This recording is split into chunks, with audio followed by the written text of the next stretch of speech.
Hello and welcome back to Farming Simulator 25 with me, Daddy Jokey.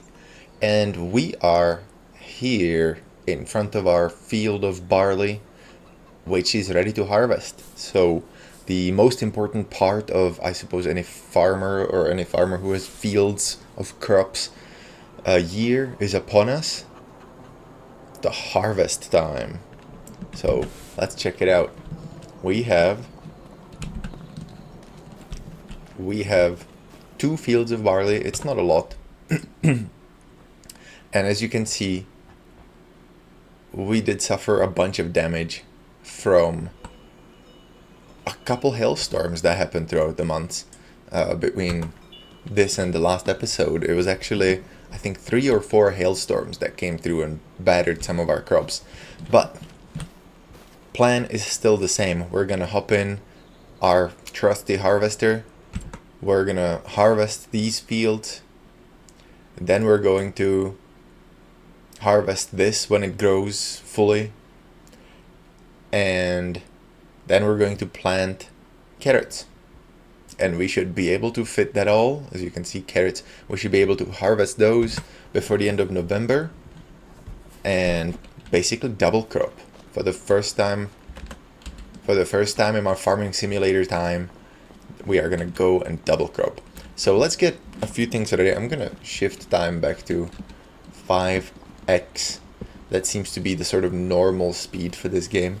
And I'm gonna go ahead and grab my tractor. And yes, I did change my gear. I figured July, it'll be hot, it'll be sunny. We'll wear a hat and some sort of summer attire as opposed to our cowboy style clothing.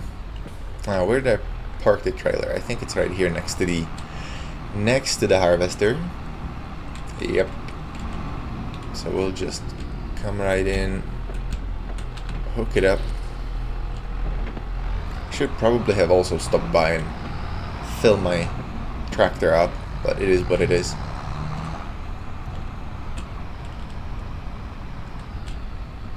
I'm actually not sure where the best place for the tractor is. Let's just go right here. There. Turn it off. And then we'll hop into our harvester, and I want to figure out what the best way is real quick before we go about our business. Because one way to do it would be to just do one field at a time. The other way to do it would be to just pretend that grass in the middle isn't really there and just drive straight through and make like a big circle. I think that might be the best way to do it. We have our straw swath enabled.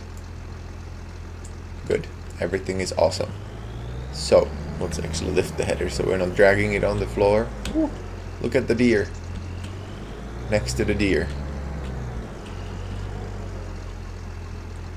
Yeah, I don't know. Let's try that. Let's go over to here and start the cut running down the length of this. And yeah, we'll do a little bit and then we'll time lapse this. So power on. Oh, we need to unfold our harvester first, obviously.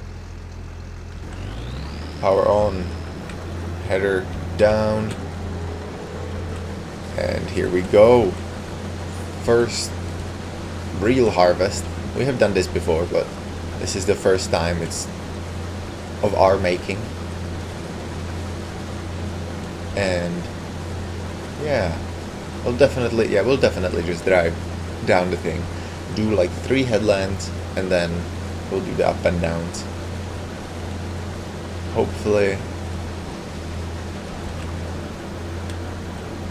I'm gonna try and not get all the straw all over the road. Not that it matters, because we're gonna have to rent a baler anyway to get it all done. And as you can see, I have a few dollars to my name. In the previous episode, we were selling all of that wood that has been turned into planks. And this is it. This is finally it. All of it has been sold. There's no more. I have relinquished control of the sawmill back to Noah, and this is what we're left with: $205,403. It's amazing, amazing. I tell you, I did not expect the planks to make so much money. I did not. It will enable us to buy another field, and I have a field in mind. I did actually have a cunning plan. I don't know if I talked about it in the last episode, but essentially, field 9, that field over there, kind of behind our barn, it's a pretty large field, and it has carrots currently planted in it. And I had a cunning plan. I thought, what if we buy that field with the carrots in it, and since we are going to plant our own carrots, then we can harvest those carrots plus all of our carrots and have massive amount of carrots. But then I realized that wouldn't work, because those carrots have already started growing before ours are already planted, or even planted. And so even if we did buy that, we would have to harvest those carrots well ahead of time, and then we would have to pay double the price for renting the harvester, which I'm not willing to do, obviously. So we're not going to do that, kind of unfortunately. I thought my plan was audacious in the extreme, and it was going to make us wealthy. Now, I don't know if I did my math right, but according to my math, according to the interwebs and my math, I should make about 2 million liters of carrots, which I thought was kind of insane, right? Like, when you look at the harvester, and the harvester that we're going to use has a capacity of 17 and some change thousand liters to store while it's driving around, it feels kind of wild that we might have to do like several hundred runs with that harvester being full. I don't know that that's quite right, because according to some guy on the internet, specifically Reddit, there is a certain density per square meter of the crop growing in this game, assuming that it's like fully fertilized, etc. And so I kind of based the calculations on that. Then I found out what the average, or what the acre, or what the square meters per acre is, and just kind of multiplied it. And according to that, we're gonna make 2 million liters of carrots. I'm not really entirely even sure where we would put that, so we'll see what's up. Yeah. And here we are finishing our first headland then, and I think this method is working. I think it's much simpler going around the whole lot of it and just skipping over the road, as opposed to doing two fields separately. And yeah, even with the brief pause in the middle there, so that we don't drop straw everywhere, I think it's still a good idea. So we're gonna start our second lap, and as you can see, we are coming up. Actually, I'm wondering if I should go the other way. I just realized that the pipe is on the inside, which is silly. Let's actually pipe out as it is. I don't think that I'm gonna make it all the way to the end of this field.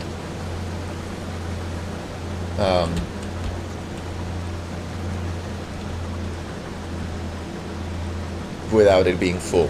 Sorry, I don't know what's happening. I just woke up and my brain is foggy. But we'll see. We'll try. Worst case scenario, we'll back out and give the tractor some room to work. But I don't think it's gonna happen. I don't think we're gonna get all the way to the end before it's full. I think we're gonna be maybe just there. Not even just. We're gonna be full now. So we're gonna have to back on out of here.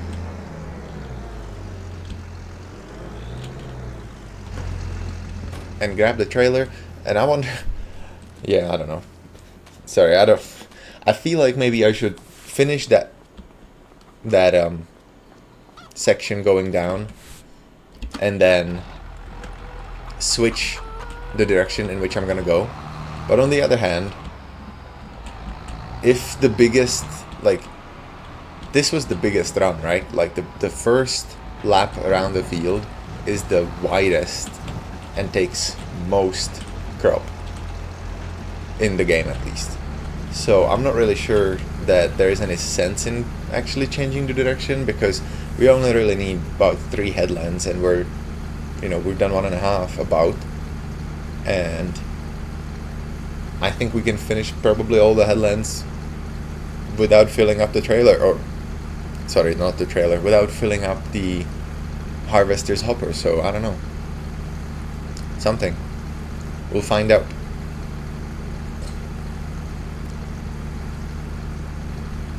Can we actually fit? Oh, what math, look at this, beautiful. So one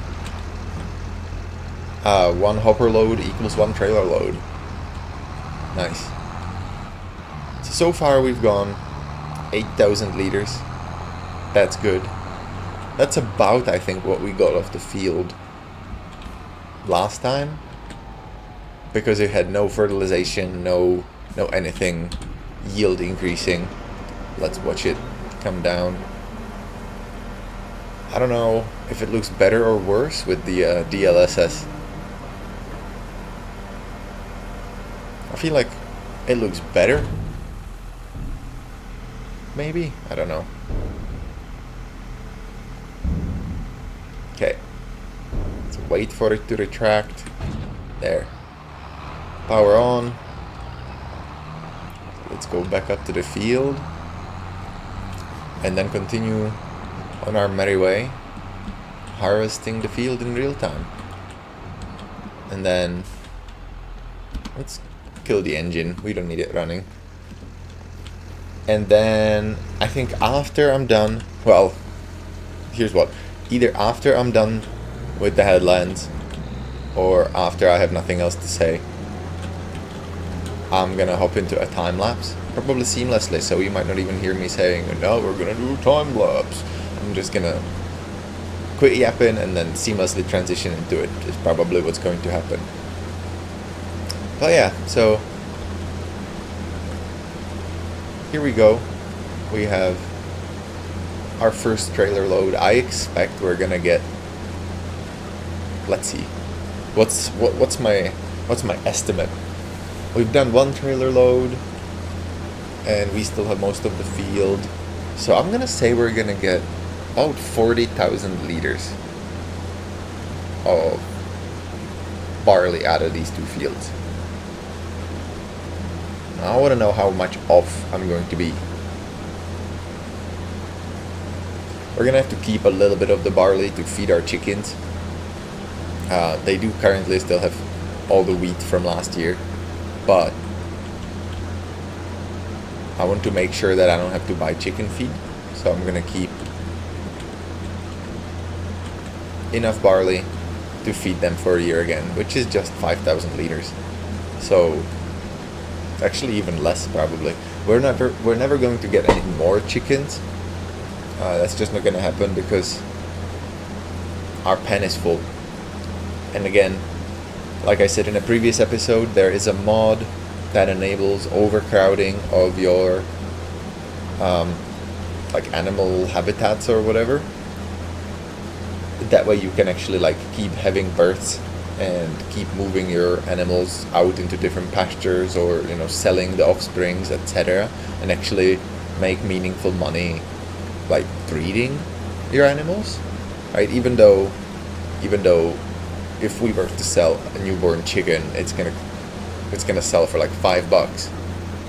If we continuously make it, that's a continuous revenue stream. And so from that standpoint, it's a good thing, if that makes sense. Does that make sense? I don't know. I understand that things in Farming Simulator are expensive, and it is still an abstraction of real life financing and real life farming and whatnot, but yeah, I think it makes sense, right? Like if we now have 29 hens and 1 rooster, and so we should still be making more chickens, right? Just because our pen can only contain 30, also, like, who says that can only contain 30 chickens, you know what I mean? Like, I feel like we could easily have 100 chickens in there. It would be a little overcrowded, mind you, but we could. But anyway, yeah, so until Better Animal Mod, or whatever it was called, comes out, we won't be able to overcrowd our pens, and it's just gonna be a sad little chicken coop that produces bugger all eggs. I am wondering, and this is something that I kind of thought as soon as I saw the previews for Farming Simulator 25 with the new pasture system, and I thought, I wonder if they will have made it so that we can actually like move the animals between the different pastures. And by that, obviously, I don't mean like we're physically herding them, you know, between spots on the map. I don't think the game's engine could handle that. Like, the cows are essentially pre-programmed, or the animals themselves are essentially pre-programmed, like, objects. They're not actually like sentient in any way, if that makes sense. Like, they don't have any AI, they're just like, you could think of them as like a railroad. They just walk around their paddock and that's it, right? Like, nothing, there's no AI that organizes them to do a thing, I don't think. And so I never had the like, it's never even occurred to me that they might try that. But what I was wondering is whether or not they will allow us to essentially like rotate animals between pastures without having to use transport, without having to like move 300 cows in a trailer that can only fit 2, if that makes any sense. So I guess we'll see, but so far I haven't really seen anything that would make me believe that that's going to be possible. So again, we're going to need a Better Animal mod, or there were a couple mods in FS22 that enabled that that kind of behavior. It essentially was something along the lines of like a herding stick that you could buy, and then you would collect the animals into your herding stick essentially, and it created like a temporary storage for them, and then you would move them from the temporary storage into their new paddock, and that way you could rotate your animals around. But that was about the only way. So I think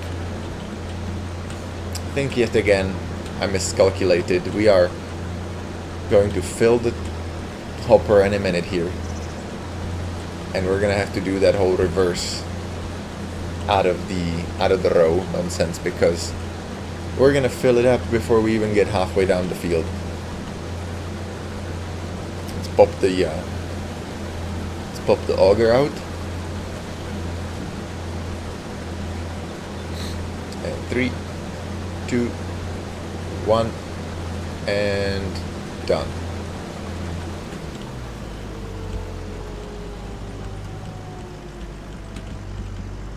We're gonna turn out again. I don't think with straw it matters as much not to drive over your harvested straw. I think it's only really a problem for grass. And to be honest, I don't know why. I could take a guess, but if ever a farmer watches this video and feels like answering the question for everybody, why do you not want to drive over cut grass if you can help it?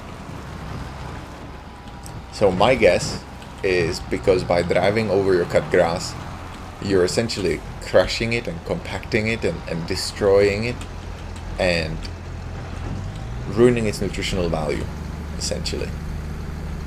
That's my thought. That's kind of what intuitively I'm thinking. Whether or not it's true, I don't actually know. I could Google it.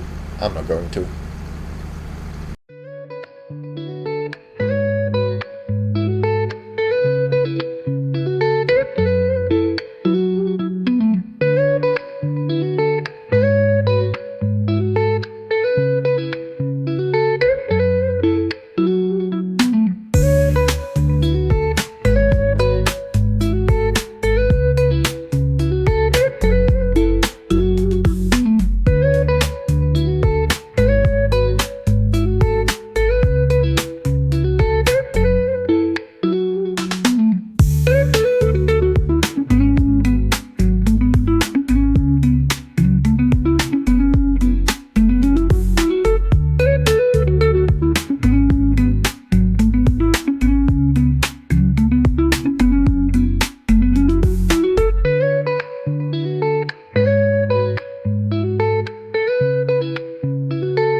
just like that, we have harvested all the barley.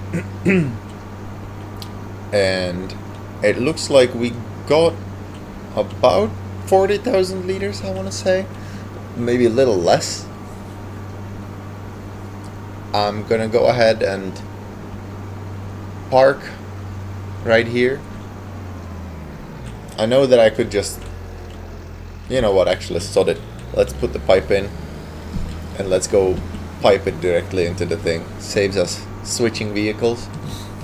What is unfortunate though is that it is currently 12:45, which means daylight's burning. We have to there's a lot of stuff we gotta do. We gotta clear all of that straw off the field, bale it up, and get the field ready for the carrots as soon as possible. But until the canola is grown, we won't need the harvester. So I'm gonna go ahead and park it back up real quick.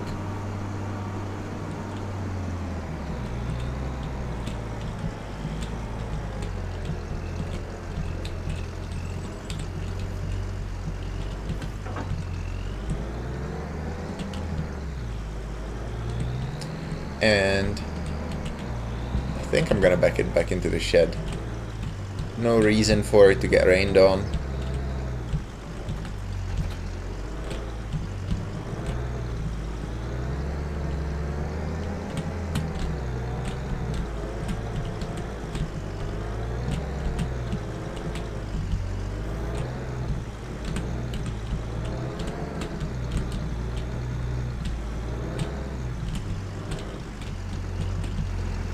This, I suspect, would not be a fun thing to do on your own.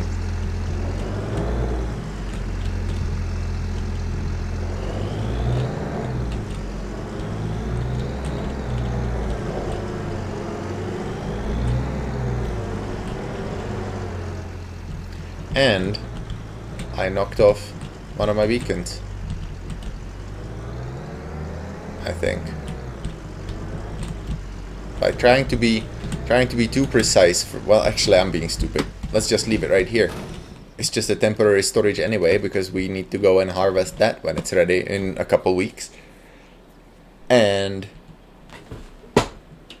until then, we need to deal with this. And so the faster we do that, the better.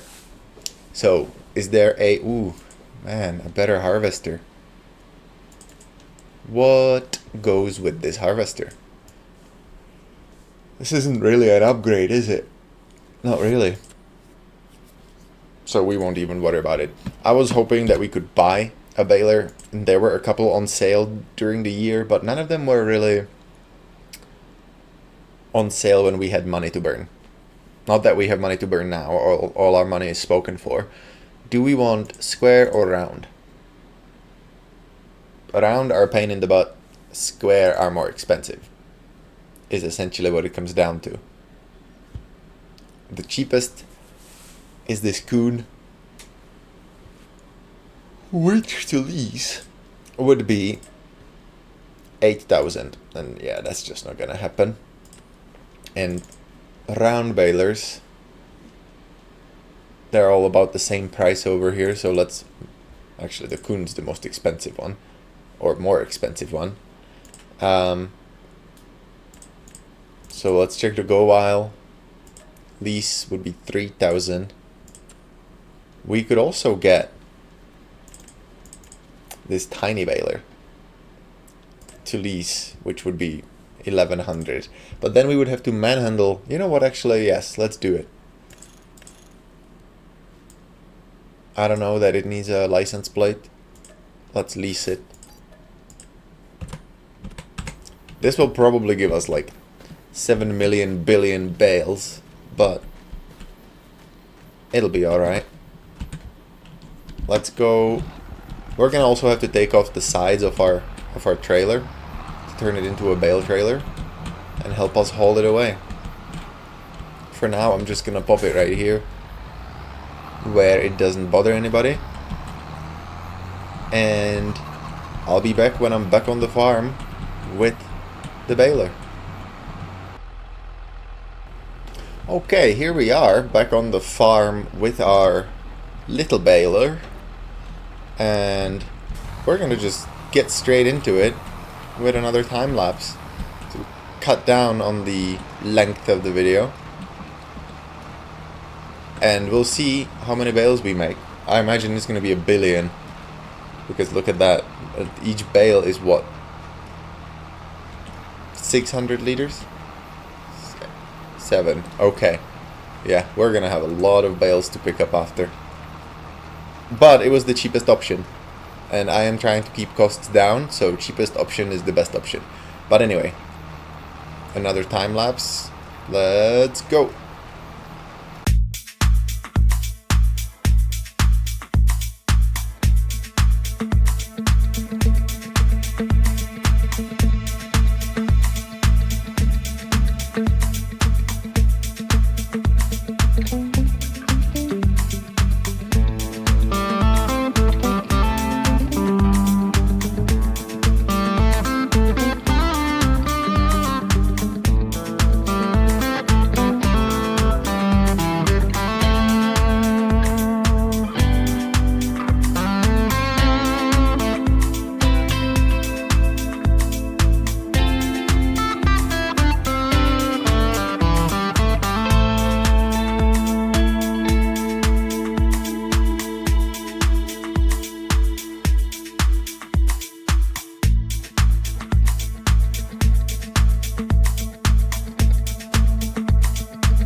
Alright, and here we are, almost done baling this field.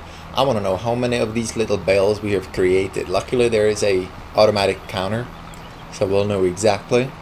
But I am interested in seeing how many they are, because that is going to be a tedious job. I was thinking I would probably want to buy this little baler if it ever came on sale, because this thing at 50% would cost very little money.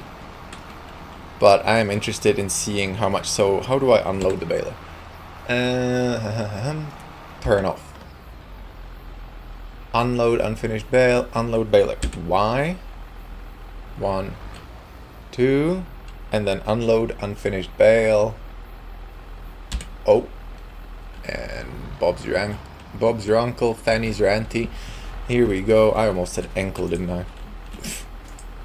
All right. So let's see, 158 bales. That's what that looks like. Let's get rid of that context menu. 158 bales scattered across the field. That is wild. Absolutely wild. Now, to pick them up, I'm gonna have to do that all by hand. Which is why I did this in the first place, because these bales should be light enough for a human to lift by hand. Yeah, they only weigh 32 kilo. So the thing is though, 32 kilo times 158, that's a lot of weight. That's a lot of deadlifting. But it is true that in our present circumstances, that human labor will be cheaper than buying any kind of device to pick them up with, like this accursed auto stacker. This picks up the tiny bales and stacks them up into neat little piles that we could then pick up with a machine. But the thing is though, it costs $64,000. That's a year's worth of salary. So we're just gonna pick them up by hand, and I think I'm gonna do it off camera, because there is really no reason to do it on camera. Not what I see. I keep clicking that thing because I expect my vehicles to be there, forgetting that actually the stuff I'm looking for is right here. There is the Massey Ferguson baler. Return it. And we got a little bit of money back for that. So next, we need to drag the trailer over to our little workshop to get it ready for baling. I mean, we could, I suppose, well, yeah, no. We could just have the sides on there and just chuck it into the trailer all haphazardly. Or we could do this like properly and actually stack the things. But I think for the sake of making this look good, we're gonna do that. So we need bale trailer. There we go. Customize. Yeah. Bam. And then we just back up, hook it back on, and here we go. And I don't know how many it's gonna fit. Probably not many, but we don't need to make this road legal. We just need to make it like good enough to get it to a shed. Afterwards, we have stuff to do. We need to get these fields prepped for carrots. I'm gonna start over on this corner so that we're kind of moving in one direction. So here we go. Hard manual labor. Heave. Lift with your legs. Or no, lift with your back, not with your legs. Here we go. Shavinsky it over there. And it's gonna what's the word? It's gonna overhang the sides. I honestly don't care, because I've seen worse on the road around these parts, and we're not even going on the road, so I'm not really bothered in the slightest. But for any of you who have played Farmer's Dynasty, I'm sure this rings a bell. There I feel like the stacking is better. I think this is a thing that I've been doing for a long time in Farming Simulator, and that is auto load. That's what I'm trying to get to. I don't like auto load where you're like driving around the bales and bloop and it gets picked up, right? Like that breaks my immersion, because that's not how it works, right? Like, I understand this is a game, I understand it's not supposed to be a job, and I understand a lot of people don't have a lot of free time on their hands. I know I don't,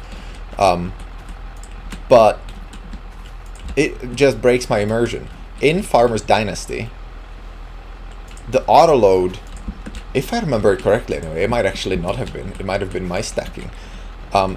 Anyway, the way I prefer my auto load is I want the trailer to do the stacking, but I want me to do the loading, if that makes any sense. So like, for instance, in this case where we're picking them up by hand, I will pick up my bale and I will take it all the way to here, and as soon as I bring it here, it's gonna go clip and it's gonna load itself in like a correct formation onto the trailer, if that makes sense. Does it make sense? Essentially, I'm not looking for a no picking up kind of deal. I'm looking for just the loading onto the trailer being easier. That includes when you're doing it with like power tools like front loaders or telehandlers or whatever. Maybe even more so with those, because here I can easily navigate these little bales where I want them, and it actually looks pretty neat. But once you get to like loading with telehandlers, it becomes kind of a hot mess sometimes, because sometimes the bale doesn't want to unload and it shifts the bales that you already had nicely done and everything. And so, yeah, I don't even know. But here's what I'm gonna do. I'm going to time-lapse me picking up all the bales, and then that's gonna be the end of this episode. I'm just going to sign out right now. That way I can kind of montage the baling, or the bale picking up, and we don't have to come back from it. So I thank you so much for watching. Please hit the like and subscribe button if you've enjoyed this. Come back, see another episode, and I will see you in the next one, where we're going to prep these fields for carrots. Bye.